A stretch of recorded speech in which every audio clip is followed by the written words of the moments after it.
ओम नमः शिवाय।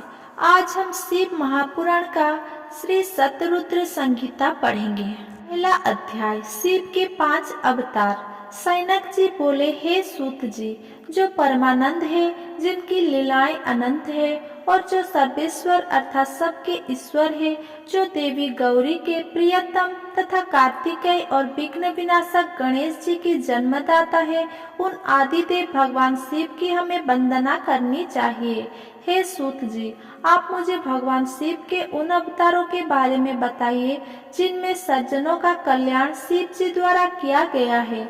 सूत जी बोले, हे सैनक जी, यही बात पूर्व में सनत कुमार जी ने परम शिव भक्त नंदीश्वर से पूछी थी। तब नंदीश्वर ने भगवान शिव के चरणों का स्मरण करते हुए कहा, मुने, भगवान शिव तो सर्वव्यापक है और उनके असंख्य अवतार हैं। श्वेत लोहित नामक 19वें कल्प में शिव जी का सद्योजात नामक अवतार हुआ है। यही शिव जी का प्रथम अवतार कहा जाता है। उस कल्प में परम ब्रह्मा का ध्यान करते हुए ब्रह्मा जी की शिखा से श्वेत लोहित कुमार उत्पन्न हुए। तब सद्योजात को शिव अवतार जानकर ब्रह्मा जी प्रसन्नता पूर्वक उनका बार बार चिंतन करने लगे। ब्रह्मा जी के चिंतन से परम ब्रह्मा स्वरूपी 4 यशस्वी ज्ञान संपन्न कुमार उत्पन्न हुए। उनके नाम सुनंद, ननंद, नंदन, विश्वनंदन और उपनंदन थे। तब सद्योजात भगवान शिव ने ब्रह्मा जी को परम ज्ञान प्रदान किया तथा इस सृष्टि को उत्पन्न करने की शक्ति उन्हें प्रदान की। तत्पश्चात रक्त नामक 20वां कल्प आया। इसमें ब्रह्मा जी का शरीर रक्त वर्ण का हो गया। इस प्रकार ध्यान करते हुए उनके मन में अचानक पुत्र प्राप्ति का विचार आया। उसी समय उन्हें एक पुत्र प्राप्त हुआ। उसने लाल रंग के कपड़े पहने रखे थे तथा उसके सभी आभूषण और आंखें भी लाल ही थी। तब उस पुत्र को भगवान शिव का दिया हुआ प्रसाद जानकर ब्रह्मा जी बहुत प्रसन्न हुए। उन्होंने भगवान शिव की स्तुति करनी आरंभ कर दी। उस लाल वस्त्रधारी के विरज, विवाह, विशाखा और विश्वभान नाम से 4 पुत्र हुए। तत्पश्चात वामदेव भगवान शिव ने ब्रह्मा जी को सृष्टि की रचना करने की आज्ञा प्रदान की। इसके बाद 21वां कल्प आया, जिसमें ब्रह्मा जी ने पीले वस्त्र धारण किए। पुत्र कामना का ध्यान करते हुए ब्रह्मा जी को एक महान तेजस्वी दीर्घ भुजाओं वाले पुत्र प्राप्त हुआ। उस पुत्र को ब्रह्मा जी ने अपनी बुद्धि से तत्पुरुष शिव समझा। तब उन्होंने गायत्री का जाप आरंभ किया। देवी गायत्री एवं शिव कृपा से उस पीत वस्त्रधारी दिव्य कुमार के अनेकों पुत्र हुए। इसके पश्चात शिव नामक कल्प हुआ। इससे ब्रह्मा जी के हजारों वर्षों बाद एक दिव्य कुमार की प्राप्ति हुई। वो बालक काले रंग का था। उसने काले कपड़े, काली पगड़ी और सभी वस्तुएं काले रंग के ही धारण कर रखी थी। तब इस अघोर तथा घोर पराक्रमी कृष्ण एवं अद्भुत देवेश को देखकर ब्रह्मा जी ने प्रणाम किया। फिर ब्रह्मा जी उनकी स्तुति करने लगे। उस कृष्ण बने कुमार के कृष्ण, कृष्णसी, कृष्णास्य और कृष्ण कंठधारी नामक 4 पुत्र उत्पन्न हुए। वे सभी तेजस्वी और शिव स्वरूपा हो ही थे। इन्होंने ही ब्रह्मा जी द्वारा रची जा रही सृष्टि का विस्तार करने के लिए घोर नामक योग का प्रचार किया। तत्पश्चात परम अद्भुत विश्वरूप नामक कल्प हुआ, जिसमें ब्रह्मा जी पुत्र की कामना से ध्यान मग्न थे। तभी उनके चिंतन से सिंहनाद करने वाली विश्वरूपा सरस्वती प्रकट हुई। साथ ही परमेश्वर के 5वें अवतार भगवान ईशान भी प्रकट हुए, जिनका रंग स्फटिक के समान उज्जवल था और उन्होंने अनेक प्रकार के सुंदर रत्न आभूषण धारण किए हुए थे। तब उन ईशानों के जटी, मुंडी, शिखंडी और अर्घमुंडी नामक 4 पुत्र हुए। इन बालकों ने भी योग का मार्ग अपना लिया। इस प्रकार मैंने जगत की हित कामना से भगवान शिव के सद्योजात नामक अवतार एवं शिव जी के ईशान पुरुष, घोर, वामदेव और ब्रह्मा नामक 5 मूर्तियों के बारे में बताया। जो मनुष्य श्रद्धा भाव से भगवान शिव के इस अवतारों को सुनता या पढ़ता है, वो इस संसार में सुख भोग कर परम गति को प्राप्त होता है। दूसरा अध्याय, शिव जी की अष्टमूर्तियों का वर्णन। नंदीश्वर बोले, हे महामुने, अभी मैंने आपको भगवान शिव के श्रेष्ठ अवतारों के बारे में बताया जो सुखदाता और परम कल्याणकारी है। अब मैं आपको देवादिदेव महादेव जी की 8 मूर्तियों के विषय में बताता हूँ। मुने, इस विश्व में भगवान शिव की प्रसिद्ध अष्टमूर्तियां निम्न है। सर्व, भव, रुद्र, उग्र, भीमा, पशुपति, ईशान और महादेव। ये 8 मूर्तियां सूत्र से में मणियों की तरह पिरोई गई है। भगवान शिव की ये अष्टमूर्तियां पृथ्वी, जल, अग्नि, वायु, आकाश, क्षेत्रज्ञ, सूर्य और चंद्रमा में अधिष्ठित है। शास्त्रों के अनुसार भगवान शिव का विश्वम्भर रूप इस चराचर जगत को धारण करने वाला है। उन्हीं का भव रूप सलीलात्मक एवं समस्त जगत को जीवन प्रदान करने वाला है और संसार का पालन करता है एवं उसे चलाता है। यही तीसरी मूर्ति का उग्र रूप है।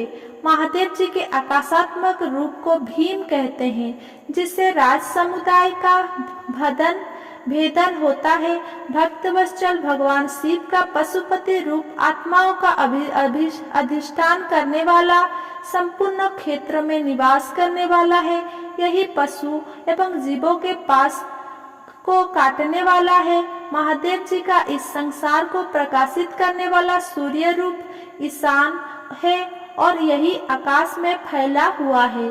भगवान शिव का अमृतमयी रश्मियों वाला तथा संसार को तृप्त करने वाला रूप महादेव के नाम से पुकारा जाता है। आत्मा देवादिदेव भगवान शिव का 8वां मूर्ति है और अन्य मूर्तियों की व्यापिका है। भगवान शिव के इस अष्टमूर्ति स्वरूप के कारण ही पूरा संसार शिवमय है।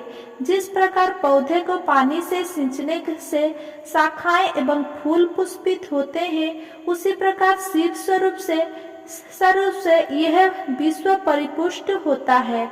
जिस प्रकार पिता पुत्र को देखकर हर्षित होता है, उसी प्रकार इस जगत के पिता भगवान शिव भी अपने भक्तों को हर्षित और प्रसन्न देखकर संतुष्ट होते हैं और उन्हें आनंद की प्राप्ति होती है। इसीलिए हमें सदैव भक्ति भाव से उनकी प्रसन्नता हेतु कार्य करना चाहिए। दूसरा अध्याय, अर्धनारीश्वर शिव। नंदीश्वर बोले, जब ब्रह्मा जी द्वारा रची हुई इस सृष्टि का विस्तार नहीं हुआ, तब वे बड़े चिंतित होकर विस्तार के उपायों के विषय में सोचने लगे। ब्रह्मा जी ने विचार किया कि यदि कोई इस संबंध में मेरी मदद कर सकता है तो वह सिर्फ भगवान शिव है। तब अपने आराध्य देव भगवान शिव को प्रसन्न करने हेतु उन्होंने शिव शिवा के संयुक्त रूप की आराधना करनी आरंभ कर दी। उनकी स्तुति से प्रसन्न होकर भगवान शिव उनके सामने प्रकट हुए और बोले, हे ब्रह्मा, कहो क्या चाहते हो, अपने मनोरथ के विषय में बताओ ताकि मैं उसे पूरा करने में तुम्हारी मदद कर सकूं। भगवान शिव के इस प्रकार के वचन सुनकर ब्रह्मा जी ने अपने दोनों हाथ जोड़कर भगवान शिव की स्तुति की और बोले, हे देवादिदेव महादेव शिव शंकर, आप तो अपने भक्तों के रक्षक हैं। आप उनके समस्त दुखों को दूर करके उनको अभिष्ट फल प्रदान करते हैं। भगवान, आपकी आज्ञा के अनुसार मैंने सृष्टि की रचना की है, परंतु भगवान, मेरे द्वारा रची गई सृष्टि का विस्तार नहीं हो रहा है। यदि यह कार्य इसी तरह होता रहा तो कभी भी सृष्टि में वृद्धि नहीं हो पाएगी। तब ब्रह्मा जी के इन वचनों को सुनकर भगवान शिव बोले, हे ब्रह्मा, मैं जानता हूँ कि तुमने अपनी सृष्टि में प्रजा की वृद्धि के लिए मेरी पूजा आराधना की है। ये कहकर शिव जी ने अपने शरीर से देवी शिवा को अलग कर दिया। देवी शिवा को वहां देखकर ब्रह्मा जी देवी शिवा की स्तुति करने लगे और कहने लगे, देवी, आपके पति भगवान शिव की ही कृपा से इस सृष्टि का सृजन हुआ है। भगवान शिव बोले, हे ब्रह्मा जी, मैंने आपके मनोरथ को पूर्ण करने के लिए ही देवी शिवा को प्रकट किया है। इस सृष्टि का विस्तार तभी संभव है जब मैथुन सृष्टि की रचना हो, इसीलिए तुम इस कार्य की पूर्ति करो। ये सुनकर ब्रह्मा जी भगवान शिव और शिवा दोनों की प्रसन्नता हेतु कार्य करने लगे। ब्रह्मा जी बोले, हे देवी, सृष्टि के आरंभ में आपके पति देवादिदेव भगवान शिव ने ही मेरी रचना की थी और मुझे सृष्टि की रचना करने का आदेश दिया था, जिसके फलस्वरूप मैंने अनेकों पुरुषों की रचना की, परंतु इतना करने पर भी उनकी बुद्धि संभव नहीं हो सकी। इसीलिए माते, मैं अपनी प्रजा की बुद्धि हेतु आपकी शरण में आया हूँ। प्रजा बुद्धि तभी संभव है जब सृष्टि का निर्माण कार्य अर्थात बुद्धि स्त्री पुरुष के समागम से हो, परंतु अभी तक मैं नारी को प्रकट नहीं कर पाया हूँ। हे शिवे, आप मुझे नारी की सृष्टि करने की शक्ति प्रदान करें। हे सर्वेश्वर, हे जगत जननी, मेरे कार्य की सिद्धि हेतु आप मेरे पुत्र दक्ष की पुत्री के रूप में जन्म लीजिए। ब्रह्मा जी की प्रार्थना को मानते हुए देवी जगदम्बा ने दक्ष की पुत्री होना स्वीकार कर लिया। यह कहकर देवी शिवा ने भगवान शिव के शरीर में प्रवेश कर लिया। तत्पश्चात शिव शिवा वहां से अंतर्ध्यान हो गए। तभी से शिव शिवा का अर्धनारीश्वर रूप विख्यात हुआ और इस संसार में स्त्री जाति की रचना संभव हुई। ये अर्धनारीश्वर स्वरूप वर्णन अत्यंत आनंददायक एवं मंगलकारी है। चौथा अध्याय, ऋषभ भेद अवतार का वर्णन। नंदीश्वर बोले, हे सर्वज्ञ सनत कुमार जी, एक बार ब्रह्मा जी से भगवान शिव बोले, ब्रह्मांड 7वें मंत्वेत्वर में 12 कल्प होगा। इसमें कल्पेश्वर भगवान प्रकट होंगे, जो तीनों लोकों को अपने दिव्य प्रकाश से आलोकित करेंगे और तुम वैवस्वत मनु को पवित्र बनोगे। उस मंत्वेत्वर में 4 युग होंगे। द्वापर युग के अंत में मैं ब्राह्मणों की रक्षा करने और उनका हित करने हेतु अवतार धारण करूंगा। द्वापर युग में व्यास जी प्रभु का रूप धारण करेंगे। कलयुग में के अंत में मैं देवी शिवा सहित श्वेत नामक ब्राह्मण मुनि के रूप में प्रकट होऊंगा। हिमालय पर्वत पर मेरे श्वेतरख, श्वेतासिक, श्वेताश्वी और श्वेतलोहित नामक 4 शिष्य होंगे। मेरे ये शिष्य अविनाशी तत्व को जानकर जन्म मृत्यु के बंधन से मुक्त हो जाएंगे।